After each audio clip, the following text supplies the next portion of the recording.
Hi guys, it's the Island Girl and I'm back with another one, and today I'm reacting to 11 habits I have lost as an American after moving to the UK. And I'm getting this one from Girl Gone London. Please go over to show her some love. The link will be in the description below. Guys, don't forget to wrap back, relax, and enjoy. To all those who are my regular schmegglers and always been here with me, thank you for always supporting your girl. Don't forget to give this video a thumbs up because that's how you help to support the channel as well, guys. All right, let's get into this video. Here we go right about now. Let's hear what habits Girl Gone London lost after moving to the UK. Here we go. Hey guys, welcome back to the Girl Gone London channel. If you're new here, my name's Kaylin. I'm a dual UK and American citizen. Today, I'm wearing my UCLA sweatshirt in honor of the topic of this video, 11 American habits I lost when I moved to the UK. Some of these are for the better, so buckle up. Let's get started. Okay, buckle up. Let's go. And some of these are very, very small things, and some of them are big things. All right. Number one, I almost never say the word garbage can anymore. I say a lot of American words still. I don't say rubbish, but I do say bin, and I don't typically say the word garbage, and I don't typically say the word garbage can. And I don't know why this one in particular, I've switched to like the British phrasing or the British words. It is something that is said a lot, like in day-to-day life, like taking out the bins or put it in the bin or bin it or whatever. It's something that you hear a lot. So I think it gets ingrained a bit more. And also the word garbage can just seems like an effort to say compared to bin. So I almost never say it. Should I start saying it again? Should I only refer to it as a garbage can or garbage? Comment below. Okay, number two, Okay, I'm trying to roll it. I'm listening to it. I'm rolling it around in my head. But like, how do I normally say it? I'm like, oh, Sean, can you take out the garbage to the bin? I never say garbage can. It just sounds weird to say can. So I always say, take the garbage out to the bin. Garbage, ready to go. Take out the garbage, put it in the bin. I don't say garbage can. Who says can? I don't know. But I'm like, the bin. What bin? The garbage bin. I'll use the word garbage though. That I do. Okay, I see where she's going with that. cannot deal with the heat anymore. I grew up in Florida, you guys. Yes. Like I grew up in a hot place.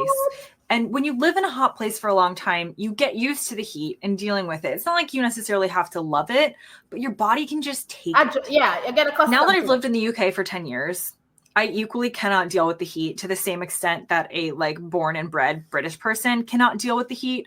The temperature gets like remotely hot here and I'm done. I'm like, it's too hot. I'm sweating. It is a different kind of heat in Florida versus in the UK. Okay. And also the fact that UK buildings are not made for the heat makes a difference as well. So I would argue that sometimes it can feel hotter here than it would in somewhere like Florida, even without air conditioning. Like Florida homes are mostly tile and the homes are meant to like bleed the heat out, not keep it in. But I can't deal with the heat anymore. So I've become British in that sense. I have slept with an ice pack in my bed a night or two, not gonna lie. Number three. Hold on for a second. I feel her. I get her on this one because I'm from Jamaica. I love heat. Don't get me wrong, but Jamaican heat and American heat is two different kind of heat. The humidity is sticky. It's just, but with Jamaica, you have that cool, nice breeze. It's not as humid. It's, to me, was heaven and earth, pretty much, the Jamaican temperature in my eyes. When it's hot, but you can have a cool tree to go sit on. It just, for me, it was just perfect. But I didn't realize it get that hot in the US. None of you hear me, but my bad. I did not realize it get that hot in the UK that you guys are sweating and complaining about heat. Honestly, I did not know that. And I didn't even know that you guys don't even have AC units, HVAC in your houses. I did not know that. Now I understand, like I said, what she's saying, because I live in Alaska almost 12 years now, and I can't do it. Guys, when it passed 50 here in Alaska, we're like, it's hot. I'm losing my mind. But we don't have any AC system here either in the houses. But like business places, yes. In industrial buildings, supermarkets and stuff like that, yes, because in a sense it gets hot in the summer, but it's not the hot where you have to say, oh, this my skin, I'm getting damaged, because it doesn't come through that way, so it doesn't affect. That's why we take a lot of vitamin D here. But I'm like, okay, I see where she's going with that. Don't smile or say hello to strangers as much. This is a very American habit. We are, I mean, maybe not in like the most major of cities like New York, but in most of the countries, you pass somebody on the street and, you know, walking the dog or like walking around the neighborhood, or I don't know the exact context, but I just feel like Americans are always smiling at people and saying hello to strangers. Now, this is specifically talking about the southeast of England. Because it's different in other parts of the country, but I live in the southeast of England. So I don't do this as much anymore because it doesn't really seem to be the culture here. And then I just look like the weird one, smiling and saying hello to random people. So now I don't know what to do. Like now it's awkward because sometimes I'm like, did they expect me to smile and say hello to them? And now they think I'm being rude? Or like, are we both just feeling awkward, or am I doing the right thing? So I would say my American habit of just like acknowledging other people's existence has kind of fallen by the wayside in the UK. Number 4. That's a big one. That's something that I know, but I think it's not just an American culture either. It's not a thing just for Americans. Because in Jamaica, you're passing somebody, you say good morning, whether you know them or not. If you're passing somebody at the bus stop, you don't even know them, you say morning. You don't have a conversation with them. Yeah, but but yeah, we're a very polite country when you think about it. It's like you smile. I always have that pleasant smile, and you say morning, good evening, and that's it. Or it's just a common courtesy to just pop a little smile. But here in the US, it's on another level. To me, it's very different.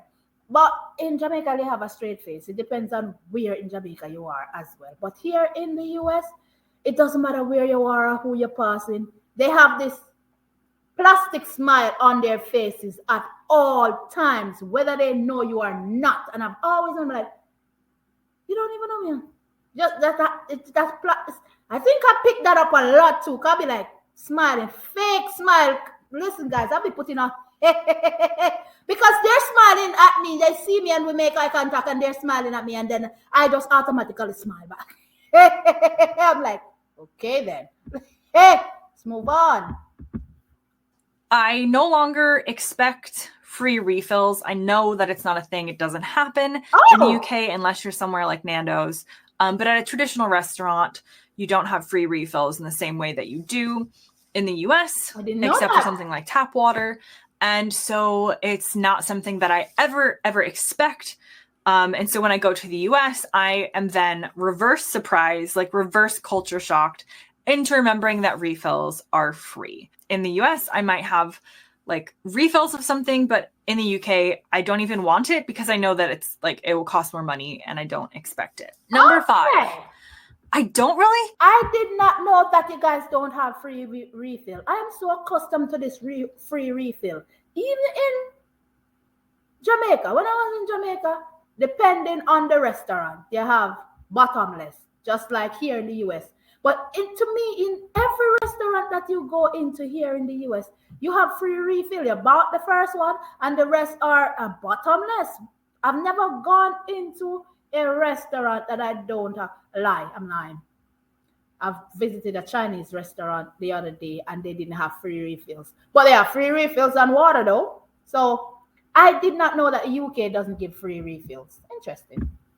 Care about having ice in my water. This is a very American thing that you see all the YouTubers talk about. Like, oh, like they don't put ice in their water as much in the UK, or I had to ask for it or whatever. Like Americans love ice in their water. Jamaicans I do must too. have been like this before, but again, it is not as common here. But now I don't even want it. I'm like, no, I want more of Juice. whatever like the drink is. I don't necessarily need ice. And I feel like people offer me ice like in home sometimes, specifically because I'm American. Like they think that I will expect that. And I actually don't. I actually don't necessarily need ice in my drinks. And that feels like a very British or European thing to me. Number 6. I see where she's coming from with the ice. I like my drink cold, cold. Even if I just get up in the morning, my water have to be piping cold, like cold. And like if I'm drinking tea, it has to be piping hot. I have to be and take a sip. If it's lukewarm, I don't want it. So the ice thing, I love ice in my juice in Jamaica. It's the same. We just love ice. So and Americans, oh, but the thing I noticed with here though, they fill you up with ice because they want to give you less of whatever they give you because they're trying to conserve and how much they're trying to make a profit on their everything that they're selling. So they fill you up with ice and you get this little bit of juice. So you have to specify a lot of times, okay, half ice or quarter ice and more juice, or no ice and then take just juice and then take ice in a separate cup. Just a cup with ice, please. Because they're gonna fill you up with ice and you don't get. So I think I could get used to if I just keep doing it. I could get used to the fact of not drinking anything with ice in it. But that's yeah. I'm going to have an experience of a lifetime when I get to the UK. I do not tip like an American. Oh! I don't feel obligated to. I don't want to. I know a lot of American visitors who come here are like, I can't not tip. American tipping culture is so different. It is. Here in the UK, you don't have to tip. Sometimes the service charge is added and then like I'll pay it. But like you don't have to tip in a lot of things that you do in America. And so I have not kept my American tipping culture. I would gladly save myself the money. Half the time, by the way, you go to a restaurant, particularly like a chain restaurant, and they will press no on the card reader where it says, do you want to tip before handing it to you? Oh! So yeah, I don't tip like an American anymore. I've definitely lost that habit moving to the UK. And when I go back to America, again, big culture shock when you realize that now you do need to tip for things that you don't in the UK, or you need to tip a much larger amount than you would in the UK. But as I said, I save myself the money and have lost my American tipping culture. Number 7. Tip. That one was a shocker to me the first time. I'm like, you guys don't tip? How does that work? But I'm also, I'm like, even if there's tip coming up, she said they tend to click no on that and hand you with the machine. And I'm like, what? Not in America, not in a lifetime. They're gonna stare at you to see if you're putting tip on it. It's American tipping culture is getting out of hand. I mean, walking into Subway, or just picking up a bottle of water for yourself and you're paying for it. You see tip. Everything is just tip, and it's too much. It's too much. A friend of mine and I was talking to her and she's like, this is getting out of hand. This is going too far. I have to pay all of this. And then you're going to turn around and ask me to tip you and you didn't do it. She was mad. She was like, and I didn't do anything. And not getting my money. So I can appreciate that. But then at the end of the day, you know that waiters in the UK, they get paid.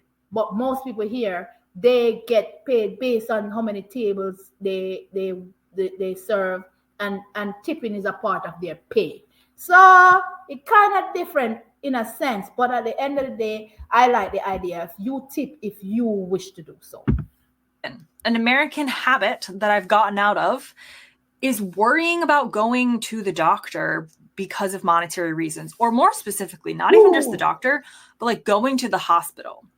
It's a big one. This is a more common one. This is in a lot of videos, but it's very true. When I used to live in America, it would be like, are you dying? Like, do you actually need to go? Do you actually think that you've got like 6 months to live? Because if not, it's not going to be worth the expense of going to the doctor or the hospital. The hospital, you get huge bills for.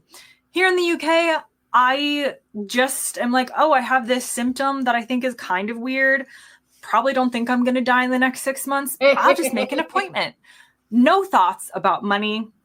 And I really, really enjoy that kind of American way of thinking about money and health has disappeared. Next. See, I love this one because can you imagine leaving the US? You're in America and you're sick and you're afraid to go to the doctor. And I know I stress this a lot because I've seen it in a lot of videos. You want to go to the doctor, you'd rather stay home. You'd rather die than to go through the door, to put yourself in debt or to put your family in debt. Either way, most of the time, the family is not even prepared for debt, so they're going to be in debt either. Oh, Jesus. Yes. So that's a big one. You try all different kind of home remedies. I see people do some crazy thing when they're not feeling well here. And I'm like, just go to the doctor. They're like, Xavier, you don't get it. You don't get this. It's not as easy as you think. And I'm like, and if you don't have that health insurance, you don't have that peace of mind. It's that simple as that. I can pick up my kids and be like, okay, let's go. You're having a fever. Let's run to the doctor. You're paying an arm and a leg just to walk into the ER and sitting in the waiting room for 2-3 hours and then being seen, and then you're paying your bill is like $5,000-$6,000. I'm like, what? And they're like, yeah, that's how it works. And I'm like, oh, thank God for health insurance if you have a proper one. You understand me? Because that's a good one. That's one less thing to worry about. That definitely will keep you from being overly stressed. And if you're not feeling well, you can get up and go without worrying. So I like this one. I don't keep my eggs in the refrigerator. So you don't have to keep British eggs in the refrigerator, but you do have to keep American eggs in the refrigerator. Yep. This is due to a lot of differences that I'm not even going to go over in this video. I'll do it in another video. But I have gotten out of the habit of feeling like my eggs need to be in the fridge, because when I first moved here from America, I definitely felt like eggs needed to go in the fridge because that's just where I always stored them. Oh, wow. Now I store my eggs on the counter, actually, and I don't put them in the fridge, because a lot of times when you're baking, it asks for like room temperature. You shouldn't necessarily have cold eggs when you're baking. I don't know. But you don't have to refrigerate British eggs. It's completely safe not to. So the American habit of rushing those eggs straight into the fridge, gone. Okay, next. Okay, I see where she's coming from with the eggs, because a lot of people here don't see when it comes down to the egg and the refrigerator. That was a new one to me, that you guys' eggs are on the shelf. But funny enough, the other day I went by to my neighbor's house. She wasn't feeling well, and I brought her some soup, and I went in and she had eggs on her counter. And I'm like, you got eggs on your counter? And she's like, yeah, I don't buy the store-bought eggs. I get eggs from my friend that's out in the valley that she has chicken that lays eggs. So there's no need for it to go in the fridge. And I'm like, what? And she's like, yep, I do not, because the eggs go through too much process here in the US and I can't deal with that. I'd rather my eggs be on the outside. And I'm like, funny you say that, because I just saw a video the other day that people in the UK don't refrigerate their eggs. And then she's like, think about it. The eggs don't need to be refrigerated. Most of the time when they're on the farms and they're picked up, they're not refrigerated unless you're doing an industrial. And I'm like, yeah. But in Jamaica, somebody said to me in the comment the other day, Adam girl, don't you used to keep egg on your shelf in Jamaica and not in the fridge? And I'm like, I used to find where the chicken are laying the eggs. They would be there for days, nothing wrong with them. And remember, Jamaica is hot. So I'm like, I never thought of it. But when I go to the store, the eggs are on the fridge in Jamaica. They're not on shelf. I don't recall seeing eggs on the shelf. I'll have to ask my mom. Because I'm like, I've become so accustomed to seeing the eggs in the fridge that it never dawned on me that some people actually keep the eggs on the shelf. But yeah, I didn't know you guys do that as well. Next up, I eat a lot more things past their sell by date or use by date in the UK, and I'll explain why I think this is like a British versus American thing. I feel like Americans are more wary overall of like eating something by the date, and if it's past the date, then they're like, oh, it's gone, it's bad. I feel like in the UK, people are a little bit more like, oh, we'll just like smell it and then hope that it's fine. I mean, obviously there are some things that you're not going to take a risk with, but I feel like I've stopped looking at the dates as much on food products and kind of just like judge for myself whether I think it's still good. And I think this kind of plays into like the British culture of not being wasteful as well, where an American, like I might have in the past, wasteful, looked at something that said it went off on like the Monday, but if it was the Tuesday, I'm like, well, I can't eat that. But it was being wasteful because it was perfectly fine. So now I'm a little bit more loosey-goosey with food sell by dates or use by dates. Okay. Loosey-goosey. Here we go. What a word. Loosey-goosey. Anyway, when it comes on to sell by date, I don't know what, guys, I'm one of them who smell that milk or taste it. I'm like, oh, it's still good. Or this is sell. But I notice my kids have that. Especially Sean, who's like, Mom, what's the date on that? I'm like, okay, the date is such and such. He's like, that needs to go in the bin. I say, ain't nothing wrong with it. You ate it, didn't you? Yes. Did it taste anywhere? No. I'm like, okay. Not because it says sell by date or consume by date doesn't mean it go bad right away. You know, sometimes you can even have it 2-3 weeks later, but it depends, depending on the product. So I'm on board with her on that. But I realize Americans are wasteful when it comes on to food and date. And I'm like, common sense tell you, check to see if the thing gone bad before you throw it out.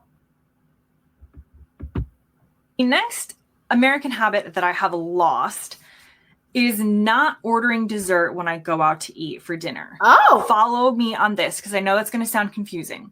So I would say, based on my experience, based on my generalizations, it's a more British habit when going out to eat to order multiple courses, specifically dessert. I feel like if we're going out for dessert in the UK, not all the time, not everybody, but it's more common to consider it an experience, which means that a lot of people would order dessert afterwards. Yeah. In America, we go out to eat a lot more. It's less of an experience for us. And also we kind of like, let's get through this. We don't sit around after we finish for a long time. And I don't feel like it's as common for Americans to order dessert after their entree or their main meal if they're going out to dinner.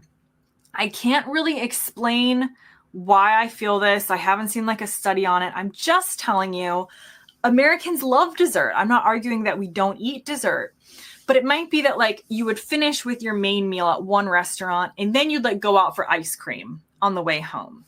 It wouldn't necessarily like be a part of that particular sit down experience. Leave a comment below if you have American friends and family, if you are American, if you are British. What are your experiences on people ordering dessert with their meals or after their meals when they're going out to eat? Is it common? Do you go somewhere else? Do you have dessert at home? Okay, at number 11. Okay, that one threw me for a loop because this is one thing I've always noticed here about when you eat out. The first thing they're going to ask you, even if you're sitting there for a little while and you're done eating, they're like, any dessert? Majority of restaurants here have dessert. And like I said, I've been in the US, in America for a long time now. And I've never been to a restaurant and I've never gone to a restaurant and never heard this, how should I word this? Hey, hold on, guys. Let me see if I can get this right. Yeah, let me put it this way. I've always been asked, would you like dessert? And I'm like, after all that I ate, do you really want me to sit down and eat this? And I've never heard anyone go out to eat and then leave from that spot to go somewhere else to get dessert. I've never heard of that in my life. I've never seen that.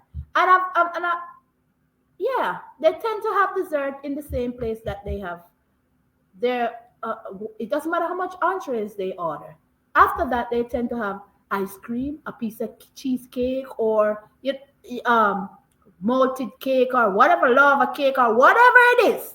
But they tend to have dessert right after. And my kids are so accustomed to that. I'm like, let the food settle for a minute before you have dessert. Just wait a little. In the home, it's different for me. I'm like, you just had dinner. Relax. Dessert is for when you're kind of unwinding, sitting down after dinner and relax and watch. You can have dessert. But that's not the case when you go to a restaurant. I'm blabbing, guys. I'm sorry. I've gotten out of the American habit of using basically instant everything. I make a lot more from scratch here in the UK. That's just the culture in general that I've kind of adapted to. There's less like instant options, but in America, definitely things are all about like the instant mashed potatoes. Everything. Whereas here I would make mashed potatoes with actual potatoes. So probably my health is much better for losing this habit. I do miss a little bit of the convenience culture of like instant foods and not necessarily the time involved making everything from scratch. But like I said, overall, we're probably net positive, and the food tastes better, and it's actually typically cheaper making things from scratch. Like a good example is soups. So not necessarily. I feel like I would make a soup from scratch here because it's actually not that hard, even though I'm not a good cook. In America, I would never have made a soup from scratch. Why not? I would have just bought a can of soup. I'm not saying people don't buy cans of soup here. Obviously, they do. But I just feel like the American culture is like, if you're making your own soup, you're basically Gordon Ramsay.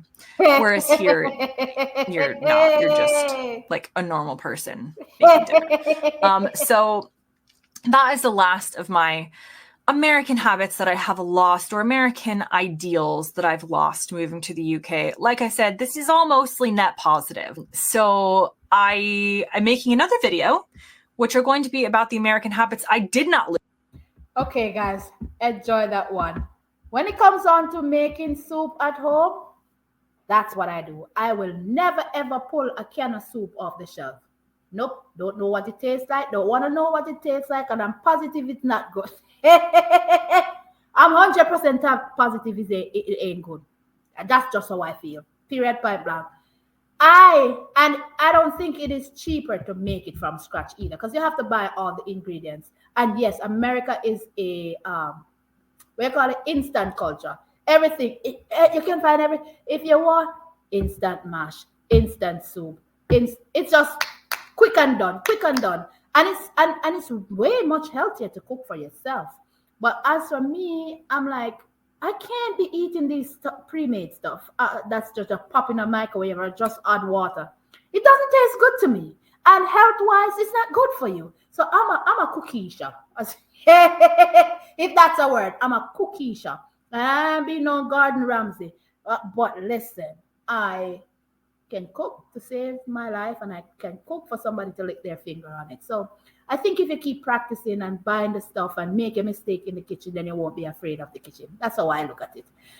It's the other girl. Great video from her. A lot of habits lost, but she gained some good ones, if you see what I mean. Like eating healthier, learning how to cook. And she said, she's not a great cook. Less ice. And they always say ice is not that good for you. You understand what I mean? And yeah, so it's the Anna girl, and I'm running out of here. Love you guys. Be good, be kind. You just be yourself. Love each other. And don't forget to hit the thumbs up. And let me know what you like in the comment section. I'll check it out as well. Bye.